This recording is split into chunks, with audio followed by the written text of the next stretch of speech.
Assalamualaikum, halo, perkenalkan saya Ripdayani dengan NIM 2487205303. Saya berasal dari program studi Pendidikan Pancasila dan Kewarganegaraan, Fakultas Ilmu Sosial Bahasa dan Sastra, Institut Pendidikan Indonesia Garut. Di video kali ini saya akan membahas fenomena kejahatan narkotika serta faktor-faktor penyebabnya dengan menggunakan pendekatan teori-teori kriminologi. Video ini dibuat berdasarkan mata kuliah kriminologi. Narkoba Polresta Pekanbaru Riau menangkap seorang wanita berjulukan Ratu. Polisi meringkus dua terduga penyalahgunaan narkoba di kawasan narkoba di Kota Medan. Polisi menggerebek kampung narkoba di Jawa Timur. 6 orang beredar dua diantaranya pasangan. Dalam penangkapannya, polisi menyita di rumahnya ini polisi menemukan narkotika. Ini adalah rekaman yang diambil oleh. Pertama, kita membahas latar belakang masalahnya ya teman-teman. Kejahatan narkotika itu merupakan salah satu bentuk kejahatan yang semakin kompleks dan mengkhawatirkan di masyarakat. Kejahatan ini tidak hanya mencakup penyalahgunaan narkotika oleh individu saja, tetapi juga meliputi proses produksi, distribusi, hingga peredaran gelap narkotika yang dilakukan secara sistematis dan terorganisir. Dalam praktiknya, narkoba sering disalahgunakan tanpa mempertimbangkan dampak hukum maupun kesehatan yang ditimbulkannya. Narkotika dikategorikan sebagai kejahatan serius karena dampaknya yang luas dan merusak. Dari sisi kesehatan, penyalahgunaan narkoba dapat menyebabkan ketergantungan, gangguan fisik, hingga kematian. Dari sisi sosial dan moral, narkotika berkontribusi pada menurunnya nilai-nilai sosial, meningkatnya tindak kriminal lain, serta merusak masa depan generasi muda. Kejahatan ini juga mengganggu stabilitas dan ketertiban sosial dalam masyarakat. Saat ini, peredaran narkotika tidak lagi terbatas pada kota-kota besar. Narkoba telah menyusup ke berbagai lapisan masyarakat, bahkan menjangkau lingkungan sekolah dan kampus yang seharusnya menjadi ruang aman bagi generasi muda untuk belajar dan berkembang. Hal ini menunjukkan bahwa narkoba telah menjadi ancaman nyata bagi dunia pendidikan dan masa depan bangsa. Tapi kejahatan narkotika menjadi penting untuk dikaji karena tingginya angka penyalahgunaan narkotika, khususnya di kalangan remaja dan dewasa muda. Kelompok usia ini merupakan kelompok yang rentan terhadap pengaruh lingkungan dan tekanan sosial. Dampak jangka panjang ini dari penyalahgunaan narkotika itu sangat serius, mulai dari ketergantungan, keterlibatan, dan kriminalitas lanjutan, hingga resiko kematian. Selain itu, kejahatan narkotika merupakan kejahatan terorganisir yang sulit diberantas apabila hanya mengandalkan pendekatan hukum semata. Oleh karena itu, diperlukan pendekatan ilmiah termasuk kajian kriminologi untuk memahami faktor penyebab pola kejahatan serta upaya pencegahan yang lebih efektif dan berkelanjutan. Berdasarkan latar belakang tersebut, dapat dipahami bahwa kejahatan narkotika tidak terjadi secara tiba-tiba atau berdiri sendiri. Perilaku ini terbentuk melalui berbagai faktor sosial yang saling berkaitan, terutama di lingkungan tempat individu berinteraksi sehari-hari. Oleh karena itu, untuk memahami mengapa seseorang dapat terjerumus dalam kejahatan narkoba, diperlukan pendekatan ilmiah melalui teori-teori kriminologi. Salah satu teori kriminologi yang relevan untuk menjelaskan fenomena kejahatan narkoba adalah teori asosiasi diferensial yang dikemukakan oleh Edwin H. Sutherland. Menurut teori asosiasi diferensial, perilaku kriminal bukanlah perilaku bawaan sejak lahir, melainkan perilaku yang dipelajari melalui proses interaksi sosial. Suherlan menjelaskan bahwa seseorang belajar melakukan kejahatan melalui hubungan dan komunikasi dengan orang-orang yang ada di sekitarnya, terutama dalam kelompok pergaulan yang dekat dan intens. Dalam teori ini, individu tidak hanya mempelajari cara atau teknik melakukan kejahatan, tetapi juga mempelajari motivasi, pembenaran, dan sikap mendukung perilaku kriminal tersebut. Jika seseorang lebih banyak berinteraksi dengan lingkungan dan membenarkan atau menormalisasikan kejahatan itu, maka kecenderungan untuk melakukan kejahatan akan semakin besar. Apabila teori ini dikaitkan dengan kejahatan narkotika, dapat dilihat bahwa penyalahgunaan narkotika seringkali berawal dari lingkungan pertemanan. Banyak individu yang pertama kali mencoba narkoba bukan karena niat pribadi, melainkan karena ajakan atau pengaruh teman sebaya. Dalam lingkungan sosial yang permisif, penggunaan narkoba dianggap sebagai hal biasa, bahkan sebagai simbol pergaulan atau solidaritas kelompok. Dengan demikian, lingkungan sosial yang tidak sehat dan minim kontrol sosial menjadi faktor utama penyebab kejahatan narkotika. Sebagaimana dijelaskan dalam teori asosiasi diferensial, teori ini membantu kita memahami bahwa kejahatan narkotika itu merupakan hasil dari proses belajar sosial, bukan semata-mata kesalahan individu. Lanjut, selain teori asosiasi diferensiasi, kejahatan narkotika juga dapat dijelaskan melalui teori anami yang dikemukakan oleh Robert K. Martin. Teori ini menekankan bahwa kejahatan muncul sebagai akibat dari adanya tekanan atau ketegangan sosial yang dialami individu dalam kehidupannya. Menurut Martin, masyarakat memiliki tujuan-tujuan tertentu yang dianggap ideal, seperti keberhasilan ekonomi, kesejahteraan, dan status sosial. Namun, tidak semua individu memiliki kesempatan atau sarana yang sama untuk mencapai tujuan tersebut secara ilegal.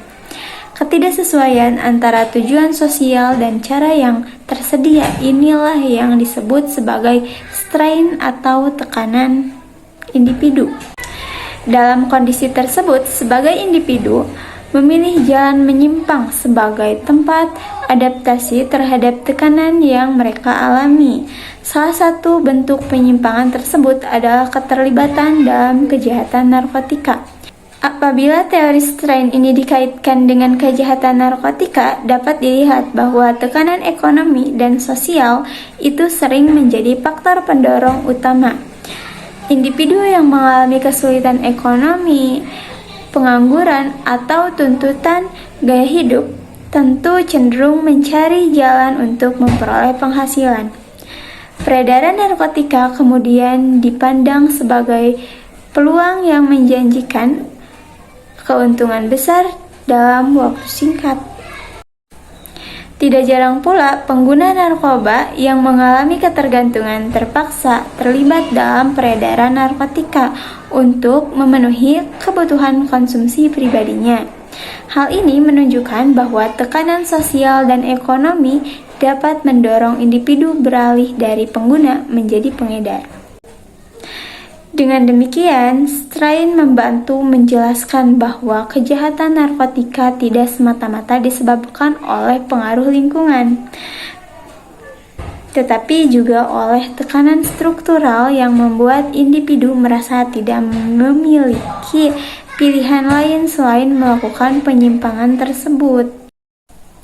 Setelah memahami bagaimana kedua teori tersebut menjelaskan proses seseorang mempelajari perilaku penyalahgunaan narkotika melalui lingkungan sosial dan tekanan atau strain tadi, selanjutnya penting untuk melihat bagaimana teori tersebut dapat diterapkan dalam kasus nyata yang terjadi di masyarakat. Dengan menganalisis contoh kasus, kita dapat memahami bahwa teori kriminologi tidak hanya bersifat konseptual, tetapi juga relevan dan menjelaskan fenomena kejahatan narkotika secara konkret. Pertama, kita lihat ke analisis kasus nyata terlebih dahulu. Salah satu fenomena yang sering terjadi adalah kasus penangkapan pengedar narkoba yang melibatkan remaja atau mahasiswa. Nah, berdasarkan berbagai pemberitaan itu, tidak sedikit pelaku pengedar narkotika berasal dari kalangan usia muda yang seharusnya sedang menempuh pendidikan.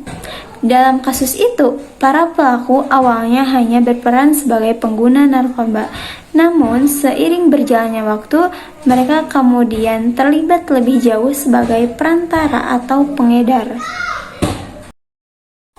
Peralihan peran dari pengguna menjadi pengedar umumnya terjadi karena adanya pendekatan dengan jaringan peredaran narkoba serta dorongan untuk memenuhi kebutuhan pribadi, baik kebutuhan ekonomi maupun kebutuhan untuk mempertahankan konsumsi narkoba itu sendiri.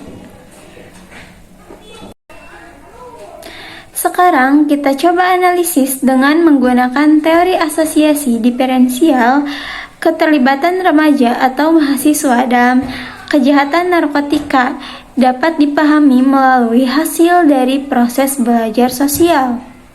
Perilaku mempelajari penyalahgunaan narkoba, cara memperoleh, hingga cara pengedarannya, melalui interaksi dengan teman sebaya atau lingkungan pergaulan yang sudah lebih dahulu terlibat dalam narkotika.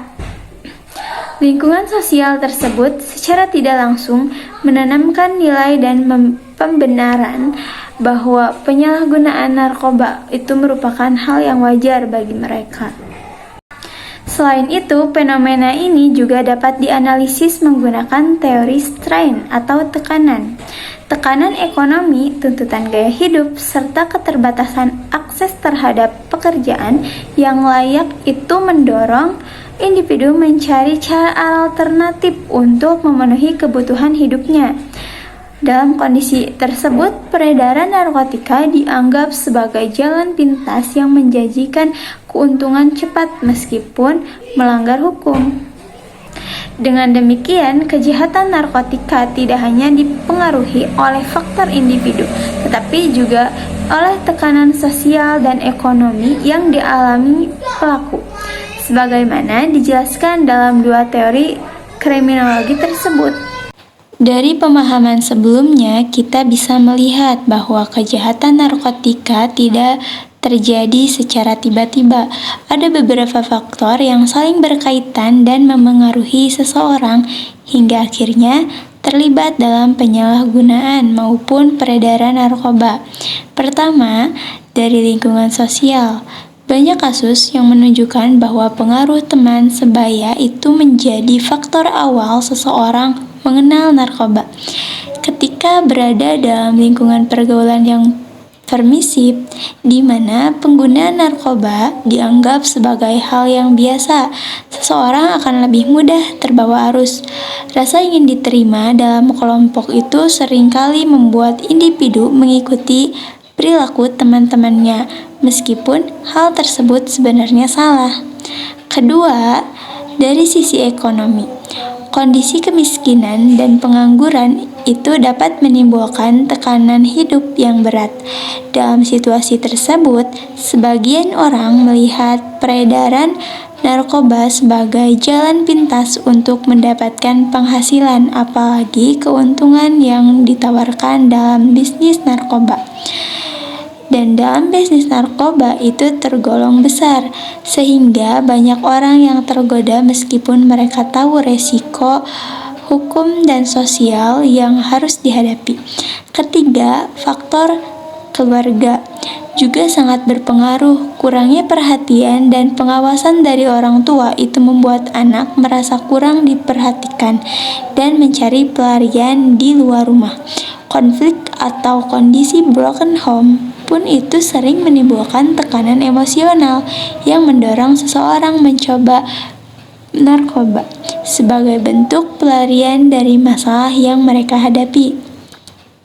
Selain itu, ada pula faktor individu, rasa ingin tahu yang tinggi, terutama pada usia remaja, sering menjadi alasan awal mencoba narkoba. Di sisi lain, stres, tekanan hidup, dan masalah psikologis yang tidak terselesaikan dan dapat membuat seseorang menggunakan narkoba sebagai cara untuk menenangkan diri sendiri, meskipun dampaknya justru semakin rusak. Melalui pemahaman terhadap faktor-faktor ini, kita bisa menyadari bahwa kejahatan narkotika adalah persoalan kompleks yang membutuhkan perhatian dan peran bersama dari keluarga, sekolah, masyarakat, dan negara. Sebagai penutup dari pembahasan ini, dapat kita simpulkan bahwa kejahatan narkotika itu bukan hanya persoalan hukum semata, tetapi juga merupakan persoalan sosial yang kompleks. Kejahatan ini dipengaruhi oleh berbagai faktor yang saling berkaitan, mulai dari lingkungan sosial, kondisi ekonomi, keluarga, hingga faktor individu. Oleh karena itu, melihat narkotika hanya sebagai pelanggaran hukum tanpa memahami akar masalahnya tidak akan cukup untuk menyelesaikan persoalan ini. Sebagai refleksi, diperlukan penguatan edukasi dan pencegahan sejak dini, terutama di lingkungan keluarga dan sekolah. Selain itu, pengguna narkotika juga perlu dipandang sebagai individu yang membutuhkan rehabilitasi dan pendampingan, bukan semata-mata hukuman.